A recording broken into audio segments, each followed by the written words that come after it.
In today's video, guys, I'm going to show you how to make your TikTok account not private, how to turn your account from private into public account.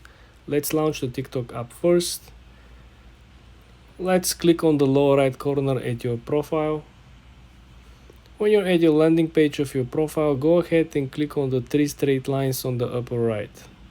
Then click on settings and privacy. When you're at settings and privacy, guys, all you want to do, you want to scroll down to the section privacy, okay? Then you want to click over here, and then you want to click private account off.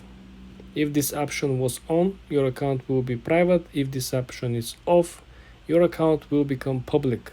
And this is a big change because now everyone will be able to see your content. They will be able to download your videos as well, and they will be able to do duets, remixes, or whatever they like to.